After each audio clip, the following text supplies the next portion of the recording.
नमस्ते। आज हम बात करने वाले हैं जीएसटी सिस्टम के एक सुपर इंपॉर्टेंट कॉन्सेप्ट की, जिसका नाम है इनपुट टैक्स क्रेडिट, या जिसे हम शॉर्ट में आईटीसी कहते हैं। आखिर ये है क्या, और ये बिजनेस के लिए टैक्स का बोझ कम कैसे करता है? चलिए आज इसे एकदम आसान भाषा में समझते हैं। तो आज हम क्या क्या समझेंगे। सबसे पहले एक टैक्स की पहेली को देखेंगे जो हर बिजनेस के सामने आती है। फिर देखेंगे कि आईटीसी इस पहेली को कैसे सुलझाता है। एक प्रैक्टिकल उदाहरण से सब कुछ क्रिस्टल क्लियर हो जाएगा। फिर हम इसके कुछ नियम और उन चीजों को जानेंगे जहां ये लागू नहीं होता। और आखिर में समझेंगे कि ये इतना जरूरी क्यों है। तो चलिए सीधे मुद्दे पर आते हैं। कल्पना कीजिए एक आम बिजनेस की, जो रोजाना एक बड़ी टैक्स की उलझन का सामना करता है। तो सवाल ये है कि अगर एक बिजनेस सामान खरीदने पर टैक्स देता है और फिर वही सामान बेचने पर टैक्स लेता है, तो क्या सरकार दोनों टैक्स रख लेती है? सोचिए जरा। अगर ऐसा हो तो हर चीज पर डबल टैक्स लगता जाएगा और बिजनेस करना तो बहुत ही मुश्किल हो जाएगा। देखिए सिस्टम चलता कैसे है। कोई भी बिजनेस जब कुछ खरीदता है तो वो जीएसटी पे करता है, ठीक है। फिर जब वही बिजनेस उस सामान को आगे बेचता है तो वो कस्टमर से जीएसटी कलेक्ट करता है। इससे ना एक टैक्स की पूरी चेन बन जाती है। तो इस डबल टैक्स वाली परेशानी का सोल्यूशन क्या है? यहीं पर एंट्री होती है हमारे हीरो की, इनपुट टैक्स क्रेडिट। तो ये आईटीसी यानी इनपुट टैक्स क्रेडिट है क्या चीज? बिल्कुल आसान भाषा में, ये एक ऐसा सिस्टम है जो बिजनेस को कहता है कि अरे, जो टैक्स खरीदारी पर पहले ही दे दिया है ना, उसको उस टैक्स से माइनस कर सकते हो जो सेल पर कलेक्ट किया है।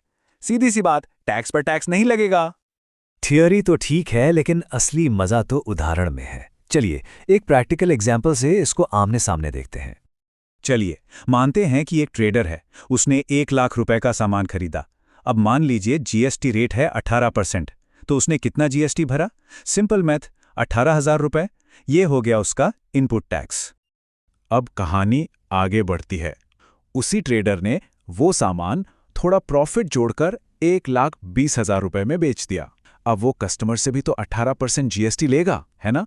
तो उसने कस्टमर से कलेक्ट किए 21,600 रुपए। ये है उसका आउटपुट टैक्स। और अब आता है असली गेम। देखिए उसने कलेक्ट किए 21,600 रुपए, लेकिन उसको सरकार को पूरे 21,600 नहीं देने हैं। क्यों? क्योंकि वो पहले ही 18,000 रुपए दे चुका है। तो वो क्या करेगा? अपने आउटपुट टैक्स यानी 21,600 रुपए से अपना इनपुट टैक्स यानी 18,000 रुपए माइनस कर देगा। तो सरकार को उसकी जेब से कितना गया? बस 3,600 रुपए। देखा, जो 18,000 रुपए बचाए, वही है इनपुट टैक्स क्रेडिट का कमाल। अब इतनी जबरदस्त चीज है तो जाहिर है कुछ नियम कायदे भी होंगे। ऐसा नहीं कि कोई भी इसका फायदा उठा ले। तो चलिए इसके रूल्स को समझते हैं। तो आईटीसी क्लेम करने के लिए कुछ चीजें पक्की होनी चाहिए। पहली, एक प्रॉपर टैक्स इनवॉइस यानी पक्का बिल होना चाहिए।